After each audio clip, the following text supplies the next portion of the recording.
versículo 5, ele diz assim: agora, pois, se diligentemente ouvirdes a minha voz e guardardes a minha aliança, então sereis minha propriedade peculiar dentre todos os povos, porque toda a terra é minha. Vós sereis reino de sacerdotes e nação santa. São estas as palavras que falarás aos filhos de Israel.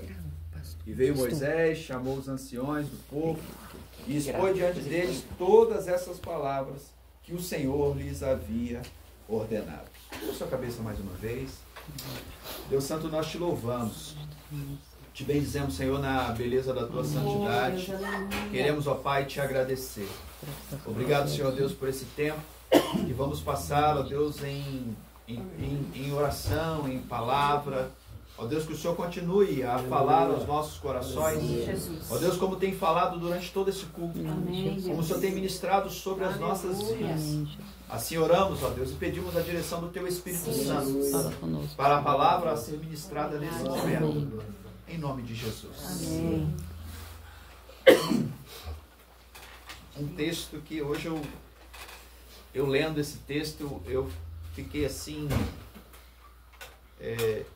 encantado, né? Até com a maneira com que Deus ele transmite essa mensagem, né? Porque ele chama o povo dele aqui de propriedade peculiar. Quer dizer, algo de Deus, uma escolha. Deus, ele fez uma escolha. Você pode olhar para quem está do seu lado e falar assim: Deus te escolheu. Quando a gente pega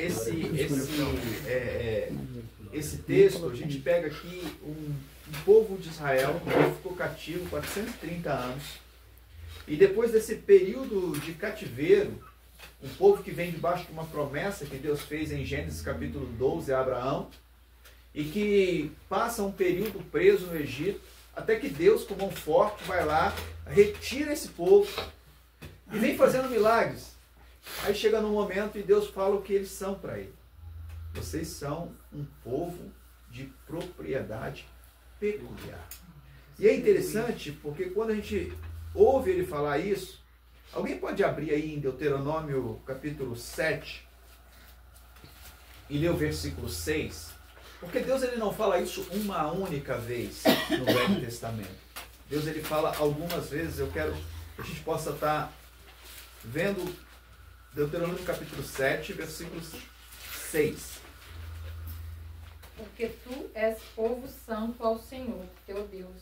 Ó Senhor, teu Deus, te escolheu para que lhe fosses o seu povo próprio de todos os povos que há sobre a terra. Quer dizer, um povo que foi escolhido sobre todos os povos na terra. Lá no capítulo de número 14 de Deuteronômio mesmo, no versículo de número 2, alguém pode ler também? Deuteronômio 14, 2. Porque és povo santo ao Senhor teu Deus. O Senhor te escolheu de todos os povos que há sobre a face da terra para lhe seres o seu próprio povo.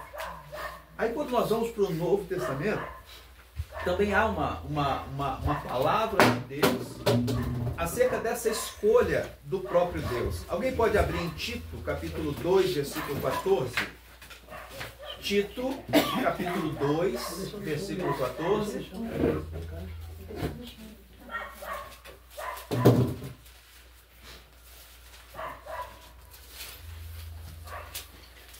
Quem já pode estar lendo? Foi ele quem se deu a si mesmo por nós, a fim de nos livrar de toda maldade e de nos purificar, fazendo de nós um povo que pertence somente a ele e que se dedica a fazer o bem. Aí 1 Pedro, capítulo 2, versículo 9.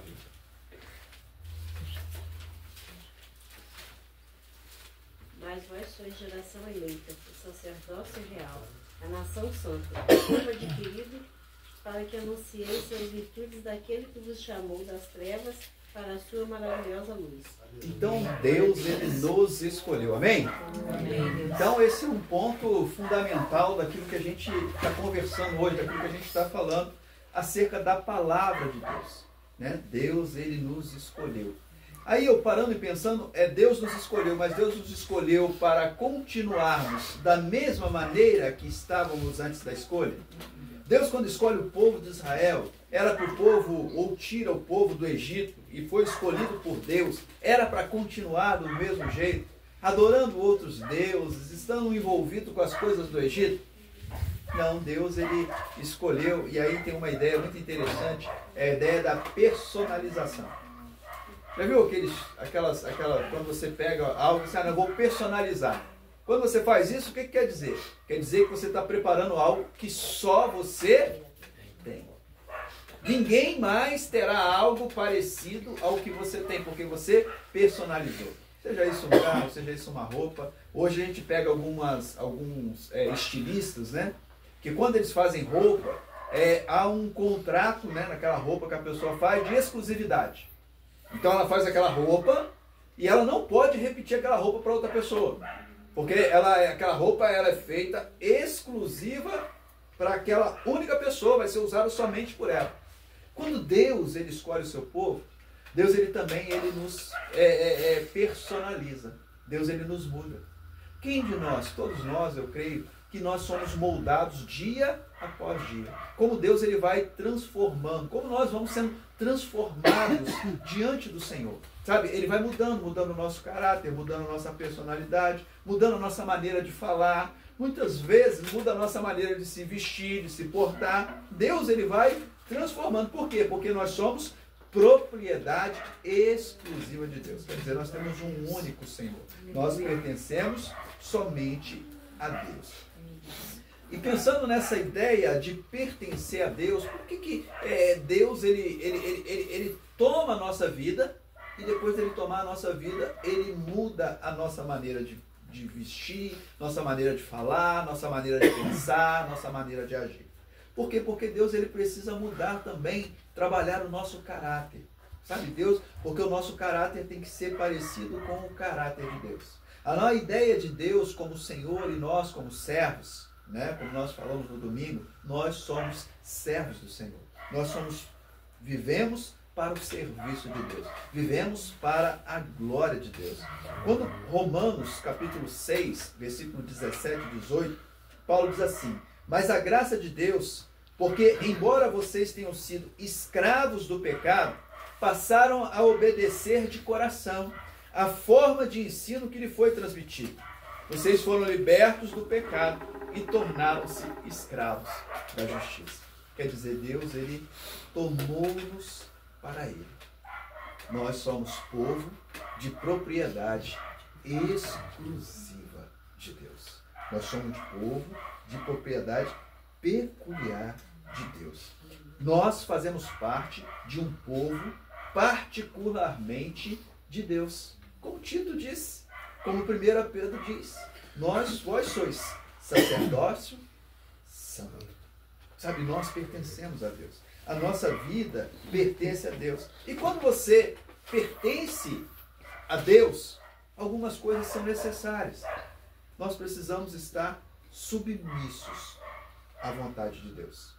Sabe, e a gente vê num contexto, de uma forma geral, muitas pessoas que têm sofrido muito. Por quê? Porque têm dificuldades de serem submissos a Deus. E é interessante a ideia da submissão, porque quando nós vamos... Deixa eu abrir a minha Bíblia aqui. Quando nós vamos lá à carta de Paulo a Efésios, aos Efésios,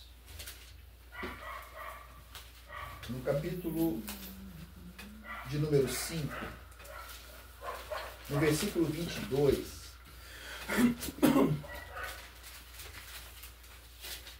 aqui ele está falando do lar cristão. Mas aí eu quero usar essa alegoria para aquilo que nós vamos falar agora. Ele falando do lar cristão, no versículo 22, ele diz assim: as mulheres sejam submissas ao seu marido, como ao Senhor. Porque o marido é o cabeça da mulher, como também Cristo é o cabeça da igreja, sendo este salvador do corpo. Como, porém, a igreja está sujeita a Cristo, assim também as mulheres sejam submissas aos seus maridos. Maridos, amai a vossa mulher, como também Cristo amou a igreja e a si mesmo se entregou por ela. Quando nós falamos de submissão, e aqui a alegoria do casamento, é algo que se traz para nós acerca de nós como igreja. Nós precisamos ser submissos a Cristo, como a esposa precisa ser submissa ao esposo, mas aqui numa visão, por quê? Porque Cristo ele é o dono da igreja. Cristo ele é a cabeça da igreja.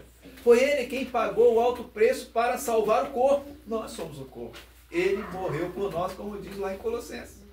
Ele morreu, ele deu a vida dele pelas nossas vidas. Ele se entregou, ele comprou o nosso, nos tirando do império das trevas e nos transportando para o reino do Filho do seu amor. Sabe, quando nós falamos desse amor de Deus, sabe, dessa submissão completa. E não é fácil ser submisso, irmãos. Não é fácil. Não é fácil você, vamos pegar assim, a Josi está debaixo de um regime militar. Tem hora que dá vontade de rebelar, não dá? Tem hora que você ouve certas coisas, e quem já trabalhou e já veio debaixo disso, às vezes você vê o seu superior fazendo algo que dá vontade de rebelar. Só que nós temos um superior que não nos dá motivo para rebelar. Agora, olha para quem está do seu lado e fala assim, mas por que você se rebela?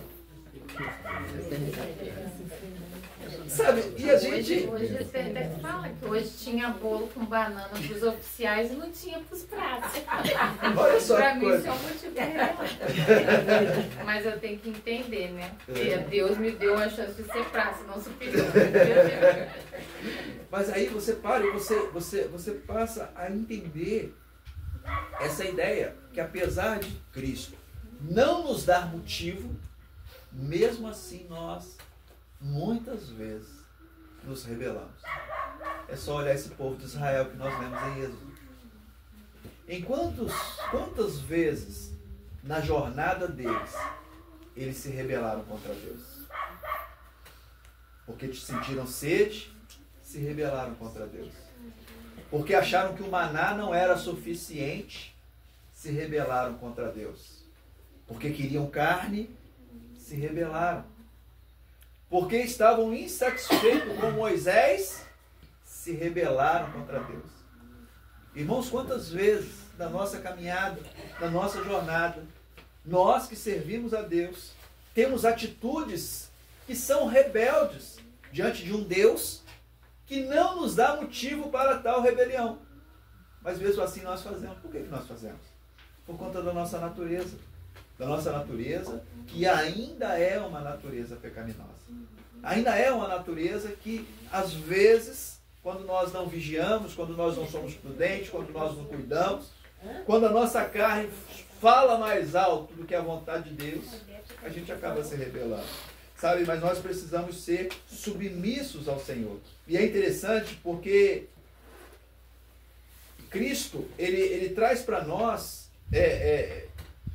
esse chamado à submissão. E o apóstolo Paulo, ele mostra o que é ser submisso a Deus. Alguém pode abrir em Colossenses, capítulo 3, e ler do versículo 22 ao 24?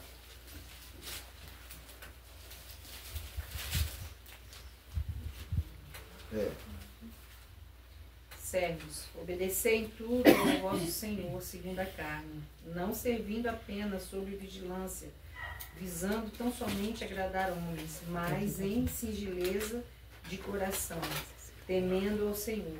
Tudo quando fizeres, fazei-o de todo o coração, como para o Senhor e não para homens, cientes de que recebereis do Senhor a recompensa da herança. A Cristo, o Senhor, é que estáis servindo. Então a gente está aqui para ser submisso. Sabe, Paulo ele orienta isso, e aqui ele está falando no seu serviço. Você, olha, você está trabalhando, não é como se você estivesse trabalhando para o homem, não. É como se você estivesse fazendo para o Senhor. Sabe, e quanto mais a gente lê a Bíblia, e aí eu falo a questão da personalização. A nossa natureza aceita bem isso?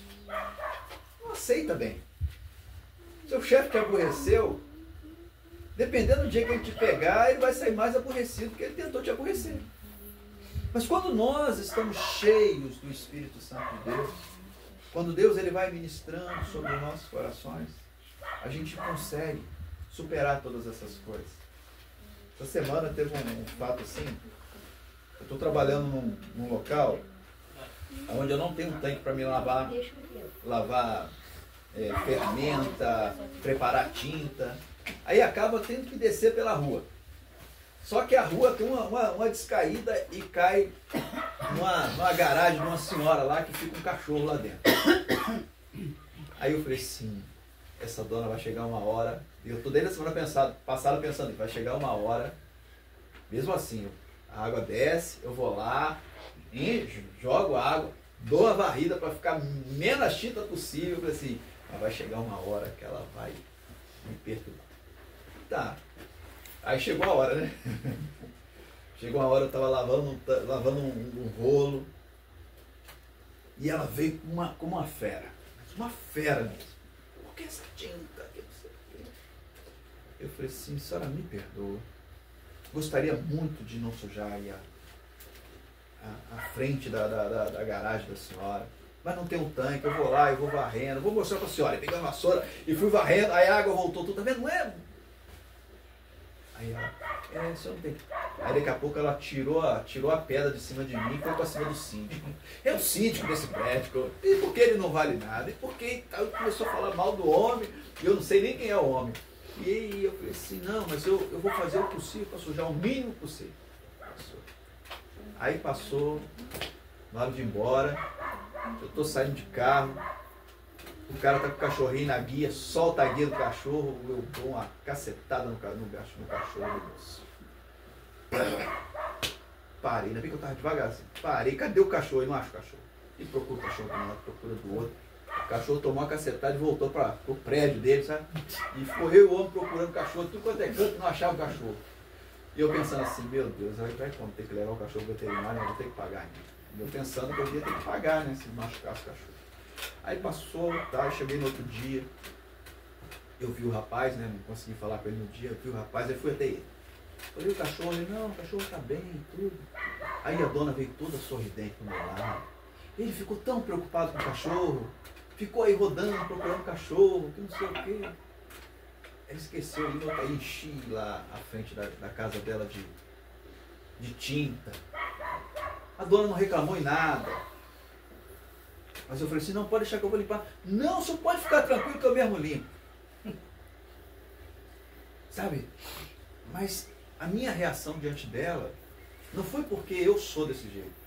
A minha reação diante dela, no primeiro momento que ela veio com as pedras, é porque eu tenho Cristo no meu coração. Porque a minha submissão a Cristo me leva a tratar os outros de maneira diferente. Até mesmo quando eles se levantam contra mim. E é essa submissão que Cristo ele traz para nós, e ele espera de nós. Por quê? Porque eu não sou assim, mas eu estou sendo personalizado. Deus está mudando o meu caráter dia a dia. É essa transformação que Cristo ele traz. Quando você ouve um cristão dizendo assim, eu sou crente, mas não sou bobo, comigo bateu de um lado, levou do outro, é porque não foi personalizado. Porque não é o que Cristo assim nos ensina. Não é o que Cristo ele traz para nós na sua palavra. Porque a nossa submissão a Cristo faz com que mesmo as minhas vontades, o meu desejo, sejam submissos a Cristo. Aí quem sabe você pode cantar assim, tô fraco, igual nós tô fraco ali, mas porque é Cristo quem nos fortalece. Porque é nele que nós somos fortalecidos. Sabe? E isso traz para nós o que? Marcas. Cristo ele deixa em nós as suas marcas. Quando Paulo ele chega lá no finalzinho do livro de Gálatas, e ele fala assim, que ninguém me moleste, porque trago no meu corpo as marcas de Cristo. Sabe? Uma pessoa que viveu a submissão, que serviu a Cristo e foi marcado por isso. E é interessante, 1 João, capítulo 2, versículo 3. Alguém pode ler?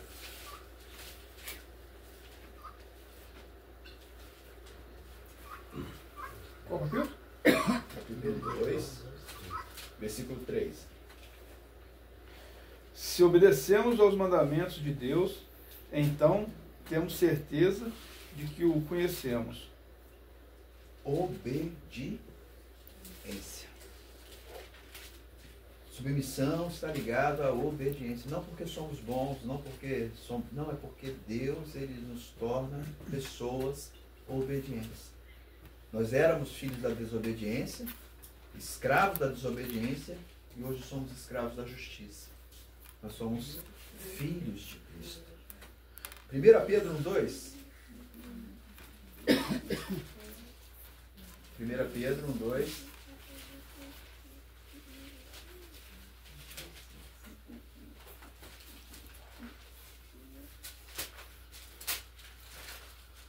Eleitos segundo a precedência de Deus Pai, em santificação do Espírito, para a obediência e a aspersão do sangue de Jesus Cristo, graças e paz vos sejam multiplicadas. Então, submissão está ligado à obediência. E o que é isso?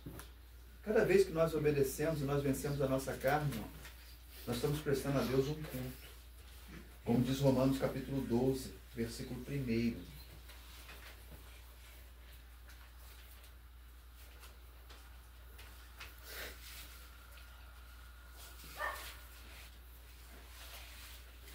Romanos 12:1.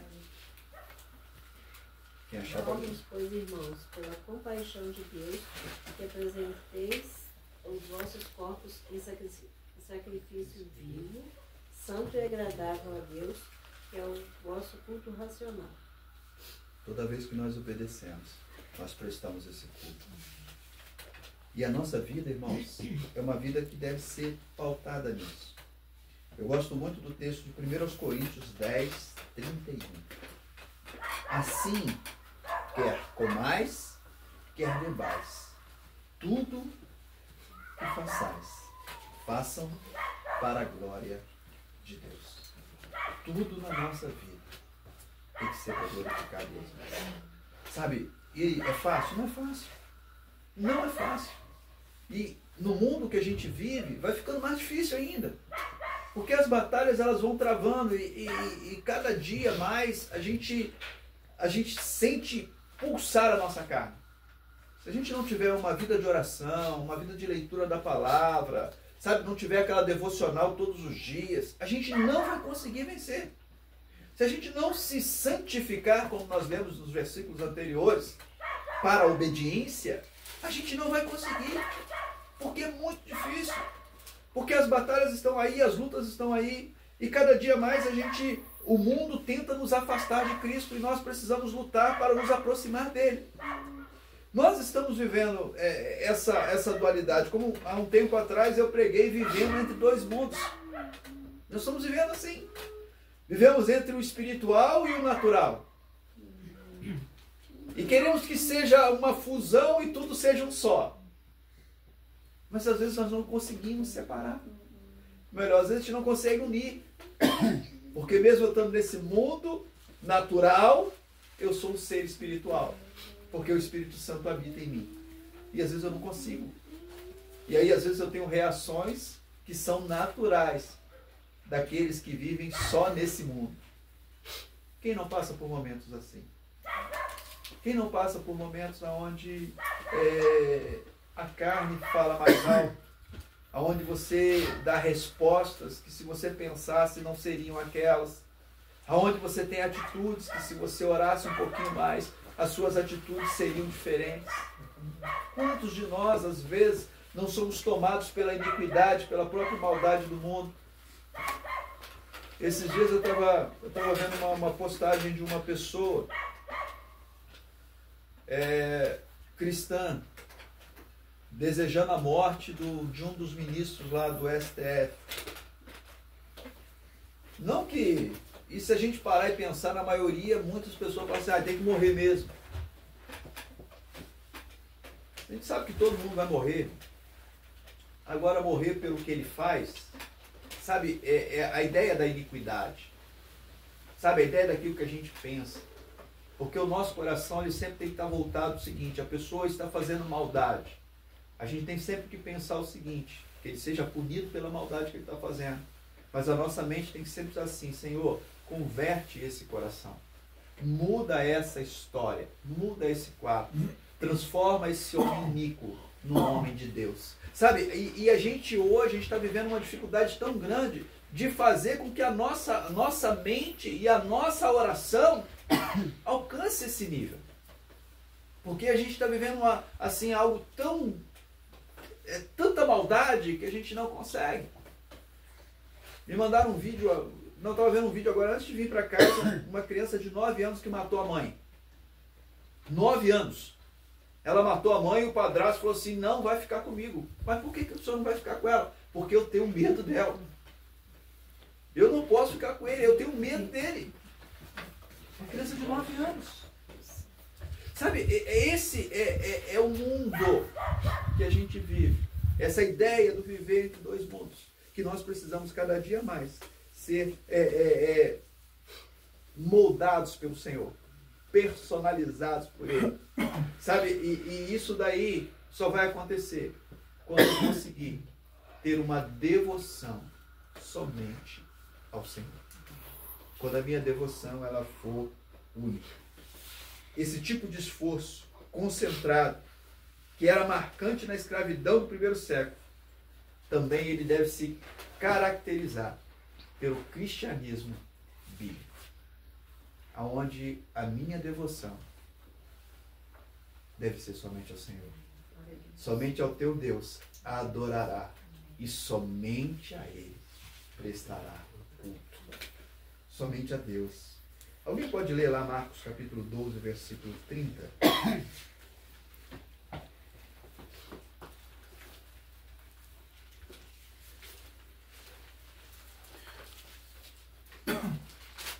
Amarás, pois, o Senhor teu Deus, de todo o teu coração, de toda a tua alma, de todo o teu entendimento, de todas as tuas forças. Este é o primeiro mandamento. Amarás o Senhor teu Deus de todo o teu coração, sabe, de toda a tua alma, e com toda a tua força. Devoção plena, total. Hebreus capítulo 13, versículo 21.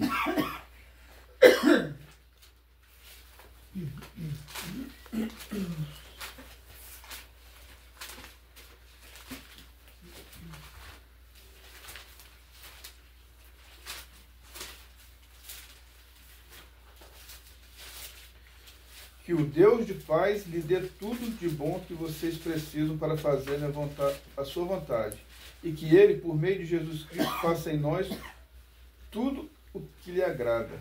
E a Cristo seja dado a glória para todo o sempre. Amém. Aleluia. Então quer dizer que o Deus de paz nos capacite para que a nossa devoção seja única e exclusiva a Ele. Segundo aos Coríntios, capítulo 5, versículo de número 9.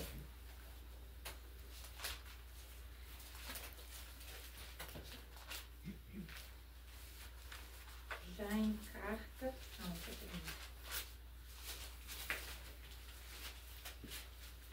Não, é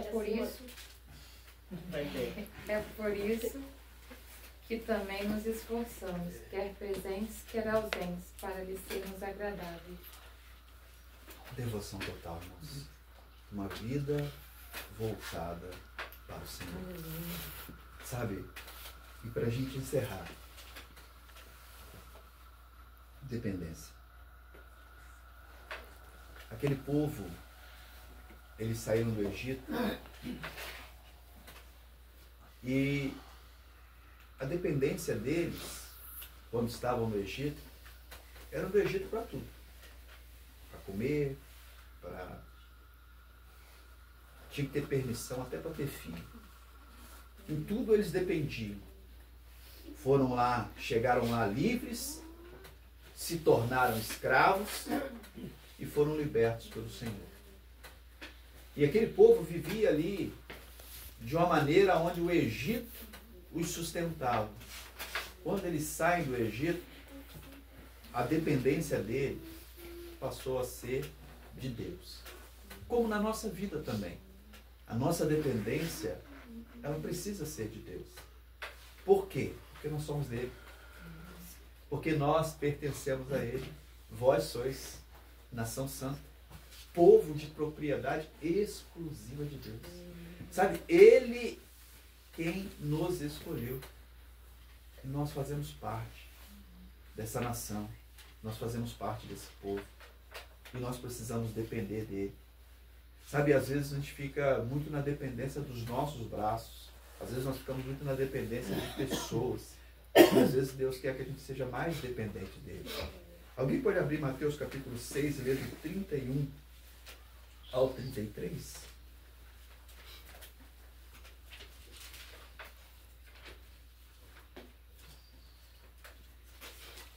Portanto, não vos inquieteis dizendo: que comeremos, que beberemos, ou com que nos vestiremos? Porque os gentios é que procuram todas essas coisas. Pois vosso Pai Celeste sabe que necessitais de todas elas. Buscai, pois, em primeiro lugar, o seu reino e sua justiça, e todas essas coisas vos serão acrescentadas. É do Senhor.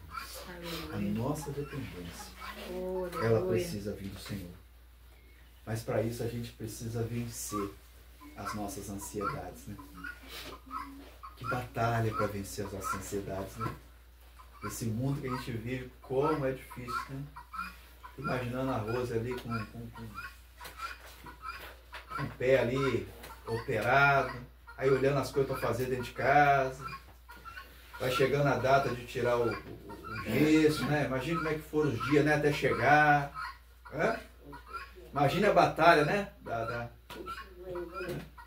Não chegou ainda não, né? Não chegou, ela tirou. Não tá nem ansiosa, né? Nada, em nada.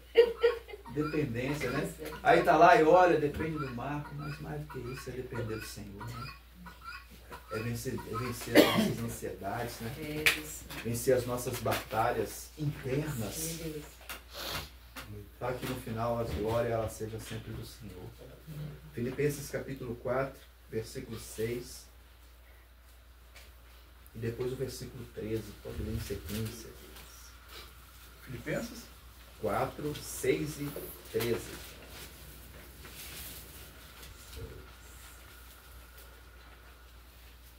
Vai ler, irmão? Pode contar. Não se preocupe com nada, mas em todas as orações peçam a Deus o que vocês precisam e orem sempre com o coração agradecido. Por favor? 13. Com a força que Cristo me dá, posso enfrentar qualquer situação.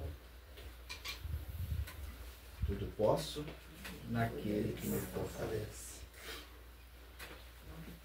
Então, irmãos, nós temos um dom. Estamos sendo personalizados. Porque a Bíblia diz que a gente tem que chegar à imagem do varão perfeito. Nós somos personalizados à imagem de Cristo. É com Ele que Deus quer que a gente venha aparecer. É igual a Ele que Deus quer nos deixar e nos transformar. Filipenses capítulo 2, versículo 19 diz assim: o meu Deus suprirá todas as necessidades de vocês, de acordo com a sua gloriosa riqueza em Cristo Jesus. Dependa dele e ele suprirá todas as nossas necessidades em Cristo Jesus. Nós somos dele, povo de propriedade peculiar de Deus. Que a gente guarde isso no coração. Quando achar que está sozinho, que está abandonado, não. Você tem um dono que cuida de você. Que Deus abençoe. E que Deus, ele permita mesmo que a gente seja personalizado. Como diz Filipenses capítulo 1, versículo 6. Que aquele que começou a boa obra, ele possa terminar até o dia de Cristo Jesus. Estamos em obra. Não somos perfeitos. Mas Deus, ele vai chegar à perfeição. Mesmo que seja na sua vida. Para que a gente possa ser levado para ficar com ele. Que Deus abençoe. Guarda no teu coração toda essa mensagem ela é retirada do livro Escravos, de John MacArthur. Se você tiver a oportunidade de ler, de comprar o livro, guardar, com certeza Deus ele vai continuar falando e vai transformar mesmo. Se você ler o livro, geralmente eu leio um livro muito rápido, mas esse é um livro que está me consumindo tempo, porque eu leio, volto, releio. Antes de mudar de capítulo, coisa que eu geralmente não faço, eu leio as referências lá no final de cada capítulo, porque tem sido muito interessante, muito gratificante, né? E edificante. Então, se você tiver oportunidade, você encontra ele aí por valor de R$50 aí. Se você tiver aquele Kindle, ele sai mais barato ainda, né? Você baixa nele, né? Eu leio no aplicativo e vou comprar o livro físico para poder ter em casa também. Então, assim, vale a pena a gente poder ler e crescer no Senhor através da leitura. Que Deus nos abençoe. Vamos orar? Cátia Conká.